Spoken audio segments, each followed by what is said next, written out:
Hello viewers, আসসালামু আলাইকুম।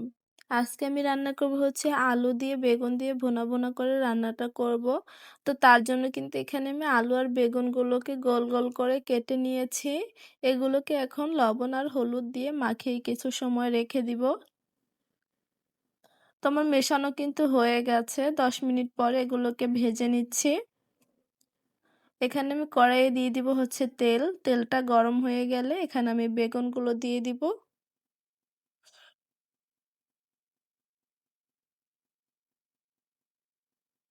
আলু আর বেগুনগুলোকে দিয়ে আমি একটু ভালো করে ভেজে নিব।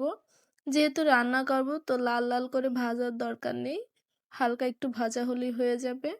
তো আমি এরকম করে ভেজে নিয়েছি। এরকম করে ভেজে নিলে কিন্তু হয়ে যাবে।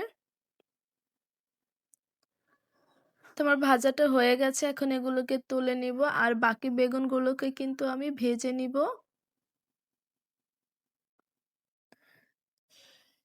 তো দেখতেই পাচ্ছেন আমি বাকি বেগুনগুলোকে কিন্তু কড়াইয়ে দিয়ে দিয়েছি। আমার বেগুনের যেগুলো ভাজা হয়ে গেছে সেগুলোকে কিন্তু আমি তুলে নিব। তো এরকম করে কিন্তু আমি সব বেগুন আর আলুগুলোকে ভেজে নিচ্ছি।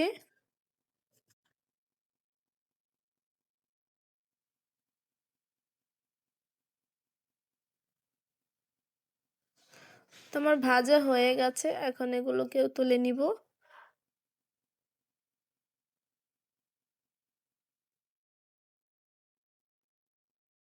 এভাবে কিন্তু আমি সব বেগুন আলুগুলোকে ভেজে নিচ্ছি আর এখন রান্নাটা বসাবো। তার জন্য পেঁয়াজটাকে আমি লাল লাল করে ভেজে নিয়েছি। এখন এর মধ্যে দিয়ে দিয়েছি হচ্ছে আদা বাটা, রসুন বাটা এবং পেঁয়াজ বাটা। এগুলো দিয়ে আমি একটু পানি দিয়ে মিশিয়ে নিয়েছিলাম। এর মধ্যে এখন দিয়ে দিব হচ্ছে আমি হলুদের গুঁড়ো আর হচ্ছে মরিচের গুঁড়ো। তো এগুলো দিয়ে কিন্তু আমি মশলাটিকে ভালো করে একটু নেড়েচেড়ে মিশিয়ে নিব। মেশানো হয়ে গেলে এখন আমি দিয়ে দিব হচ্ছে এখানে পরিমাণ মতো লবণ। লবণটা দিয়ে আমি মশলাটাকে আবার একটু নেড়েচেড়ে মিশিয়ে নিব। তো আমার মেশানো হয়ে গেলে এখানে আমি একটু পানি দিয়ে দিব। পানিটা দিয়ে আমি মশলাটাকে ভালো করে একটু কষিয়ে নিব। তো আমার মশলাটা কিন্তু বলক চলে এসেছে, এখন অনবরত একটু নেড়েচেড়ে ভালো করে কষিয়ে নিতে হবে।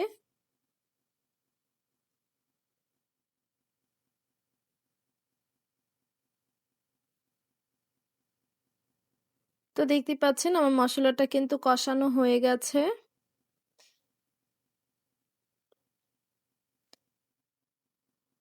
আমার মশলার মধ্যে কিন্তু কোনো রকম পানি নেই, এখন এর মধ্যে পানি দিয়ে দিব।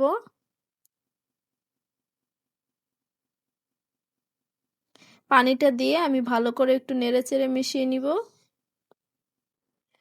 তো আমার মেশানোটা হয়ে গেছে, এখন বলক চলে আসলে আমি বেগুনগুলো দিয়ে দিব।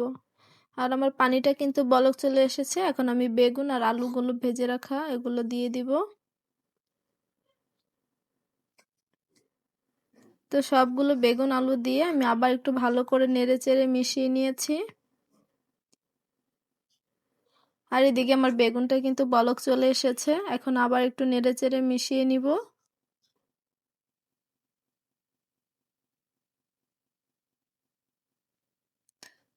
তোমার তরকারিটা কিন্তু হয়ে গেছে, এখন আমি দিয়ে দেব হচ্ছে ধনিয়া পাতা।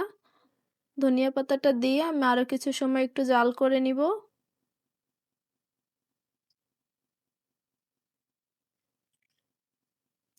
তো আমার তরকারিটা কিন্তু হয়ে গেছে, এখন আমি এটাকে নামিয়ে নিব।